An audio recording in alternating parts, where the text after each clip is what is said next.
Jesús a sus discípulos: habéis oído que se dijo, amarás a tu prójimo y aborrecerás a tu enemigo. Pero yo os digo, amad a vuestros enemigos, rezad por los que os persiguen, para que seáis hijos de vuestro Padre Celestial, que hace salir su sol sobre malos y buenos y manda la lluvia a justos e injustos. Porque si amáis a los que os aman, ¿qué premio tendréis?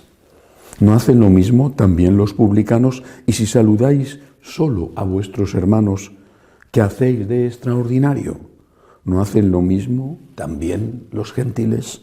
Por tanto, sed perfectos como vuestro Padre Celestial es perfecto. Palabra del Señor. Gloria a ti, Señor Jesús. Cuando yo era un muchacho, se publicó un libro que llamó muchísimo la atención. Seguramente que una edición escrita hoy cambiaría, al menos en parte, el contenido del libro, pero el título sigue siendo provocativo. Se llamaba el libro Los Evangelios Molestos. El autor era Alessandro Pronsato, que era un escritor muy leído en aquella época, comentando los evangelios dominicales, y era muy utilizado por los sacerdotes para preparar las homilías. Los evangelios molestos. Aquellos evangelios, es decir, aquellas partes, fragmentos de los evangelios que eran provocadores con el pensamiento dominante, que en cada época es diferente, a veces totalmente opuesto.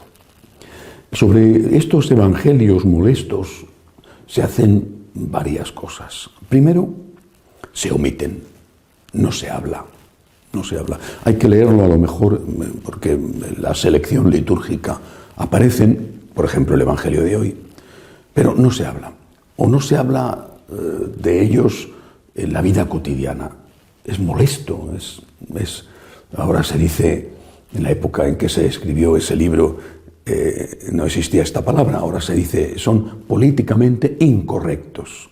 Todo lo que es políticamente incorrecto, según el dictamen de la mayoría, que generalmente domina el mundo de la cultura, es decir, deciden ellos lo que es correcto y lo que no es correcto, bueno, pues si es algo políticamente incorrecto, tú no puedes hacer ninguna alusión a eso. Si esto no fuera suficiente, van más allá. Y entonces lo que hacen es desautorizar al que pronunció esos evangelios. O bien le desautorizan directamente a él, no existió, Jesucristo no existió. O desautorizan su divinidad, bueno, fue un gran hombre, nadie lo duda, pero solo fue eso, un gran hombre, y por lo tanto sus enseñanzas están al nivel de otras enseñanzas de otros grandes hombres. O bien desautorizan los que transmitieron el mensaje. Bueno, es que los evangelios se escribieron muy tardíamente. Vaya usted a saber si lo que nos dicen que dijo Jesús, realmente lo dijo Jesús. ¿Quién puede apostar su vida por algo que no estamos seguros de que ocurrió? O por algo que no estamos seguros si de verdad fue eso lo que dijo el fundador del cristianismo. Pero el objetivo siempre es el mismo. Siempre. Los evangelios molestos. Es decir, te incomoda, no es agradable, te exige esfuerzo, te provoca inquietud en tu conciencia. De alguna manera te está pidiendo un cambio que no quieres hacer. Hay que matar al mensajero, así de sencillo, matar al mensajero. Y matar al mensajero es: Jesús no existió, Jesús fue solo un hombre, ¿quién sabe lo que dijo Jesús? O bien hagamos silencio sobre este mensaje incómodo. ¿Cuáles serían hoy algunos de los mensajes de Jesús políticamente incorrectos? ¿Cuáles serían hoy algunos de los evangelios molestos? Por ejemplo, ¿de qué no se habla? Eso nos da una pista. ¿De qué no se habla? No se habla del cielo, no se habla de la vida eterna, no se habla, por supuesto, del infierno, no se habla de la resurrección. ¿Y por qué? ¿Por qué?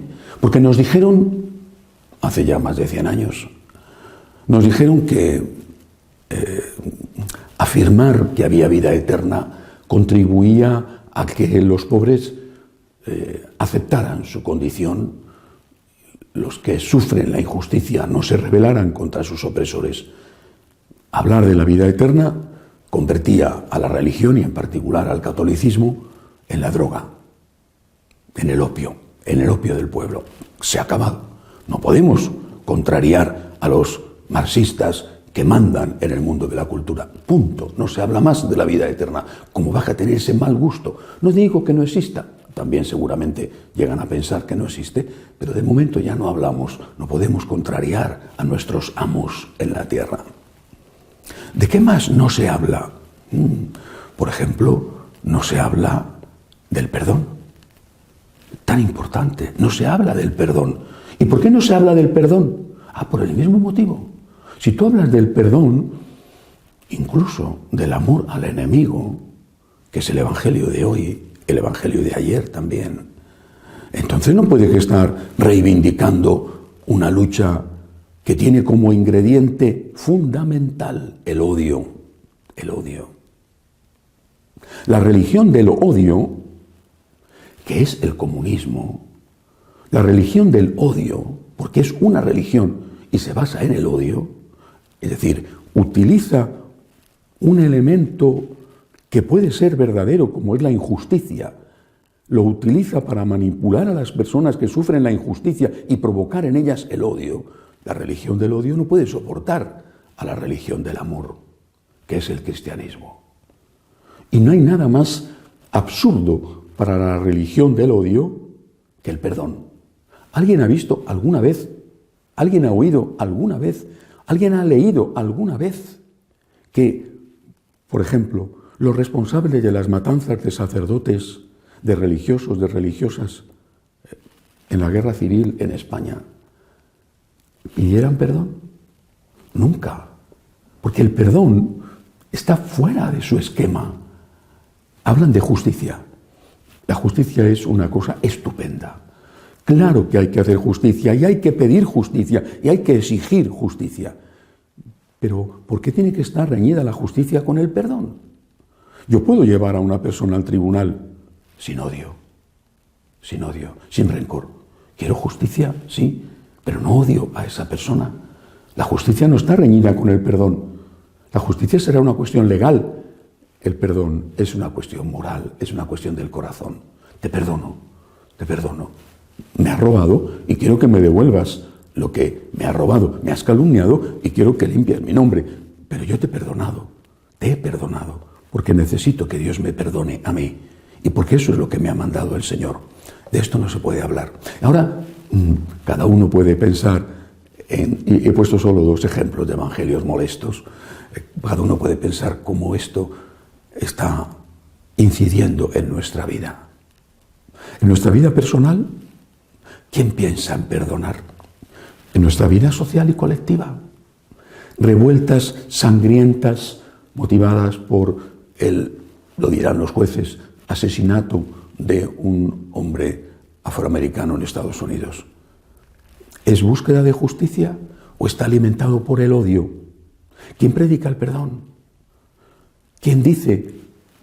Y los católicos tendríamos que ser los primeros, aunque no los únicos. ¿Quién dice, perdona a tus enemigos? Ama al que te ha hecho daño.